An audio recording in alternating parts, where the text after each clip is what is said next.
નમસ્કાર સાથી મિત્રો, આજના ફરી નવા વિડીયોમાં આપનું સ્વાગત છે। દોસ્તો, વાત કરીશું જે રીતના અત્યારે છોટાઉદેપુર જિલ્લામાં રાજકીય ગરમાવો આપણને જોવા મળ્યો છે। જે છોટાઉદેપુર જિલ્લાના આમ આદમી પાર્ટીના જિલ્લા પ્રમુખ રાધિકા રાઠવાનો સોશિયલ મીડિયાની અંદર એક વિડીયો વાયરલ થઈ રહ્યો છે। વિડીયોની અંદર સાફ બતાવવામાં આવી રહ્યું છે કે ભાઈ આમ આદમી પાર્ટી જે અત્યારે સ્થાનિક સ્વરાજ્યની ઇલેક્શનમાં ખૂબ લીડથી અને સારી એવી ખાસી જિલ્લા અને તાલુકા પંચાયતમાં ઉમેદવારો જીત મેળવી અને ક્યાંક ને ક્યાંક છોટાઉદેપુર જિલ્લામાં જે આમ આદમી પાર્ટીની આખી બોડી તૈયાર થવા જોઈએ અને આમ આદમી પાર્ટીનું જે રાજ છે એ છોટાઉદેપુર જિલ્લામાં ચાલવું જોઈએ, પરંતુ અહીંયા જે પોલીસ તંત્ર દ્વારા હેરાન કરવામાં આવી રહ્યા છે, જે ચૂંટાયેલા પ્રતિનિધિઓ એમને ધાક ધમકી આપવામાં આવી રહ્યા છે, એવા રાધિકા રાઠવાના આક્ષેપો જે રીતના ખોટા કેસોમાં ફસાવી દેવું છે। મતલબમાં રાધિકા રાઠવાનું કહેવાનું એવું છે કે ભાઈ જે ભારતીય જનતા પાર્ટીના જે રાજનેતાઓ છે એમના દ્વારા જે પોલીસ તંત્રને પણ દબાણ આપવામાં આવે છે અને ક્યાંક ને ક્યાંક આમ આદમી પાર્ટીના નેતાઓને અહીંયા ધાક ધમકીઓ મળી રહી છે। તો રાધિકા રાઠવાના સોશિયલ મીડિયાની અંદર આ જે વિડીયો અત્યારે ખૂબ વાયરલ થઈ રહ્યો છે। વાયરલ વિડીયોની અંદર એવું કહેવામાં આવ્યું છે કે ભાઈ જે પોલીસ તંત્ર જે ભારતીય જનતા પાર્ટીના નેતાઓને જે સમર્થન આપી રહ્યું છે, તો તમે પણ વર્દી ઉતારીને ખુલ્લા મેદાનમાં આવી જાઓ અને ક્યાંક ને ક્યાંક જનતા સામે આવો તો તમને ખબર પડે અહીંયા તમે ભારતીય જનતા પાર્ટીના દલાલી કરી રહ્યા છો, એવું રાધિકા રાઠવાનું કહેવું છે। તો રાધિકા રાઠવાનું નિવેદન પહેલા આપણે સાંભળી લઈએ।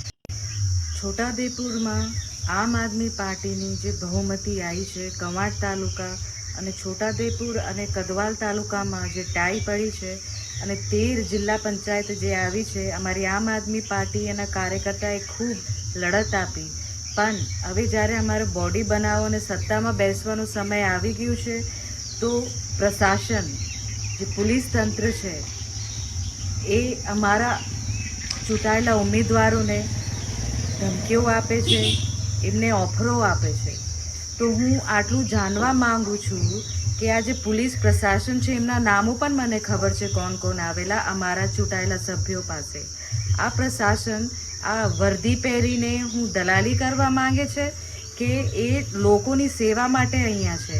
અગર એટલી દલાલી અને રાજકારણ રમવાનું શોખ હોય તો તમે વર્દી ઉતારીને જાતે ચૂંટણી લડો।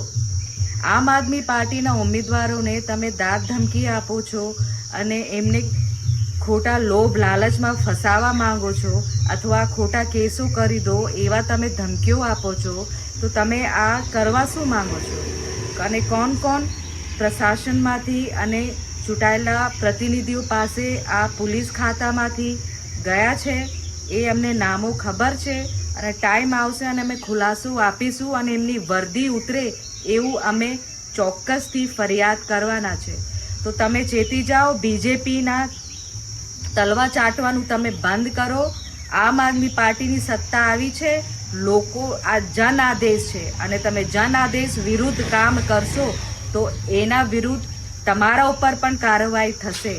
તો હું એક નમ્ર વિનંતી કરું છું કે જે પણ આ ષડયંત્રમાં બીજેપીના જે દલાલો છે આવીને અમારા ઉમેદવારોને તોડવા માંગે છે કે એમને ધમકાવે છે એ ચેતી જાય। જી મિત્રો, આ વિડીયો વિશે તમારું શું કહેવું છે કોમેન્ટ બોક્સમાં જરૂર તમે જણાવજો, કારણ કે જે અહીંયા રાજકીય ગરમાવો આપણને જોવા મળ્યો છે કે ભાઈ આમ આદમી પાર્ટીના રાધિકા રાઠવા જે આક્ષેપો લગાઈ રહ્યા છે એ સાચા છે કે ખોટા એ તમારે કોમેન્ટ કરીને જણાવવાનું છે। જી હા મિત્રો, આવા જ નવા વિડીયો સાથે ફરી મળીએ નેક્સ્ટ વિડીયોમાં। ત્યાં સુધી જય હિન્દ,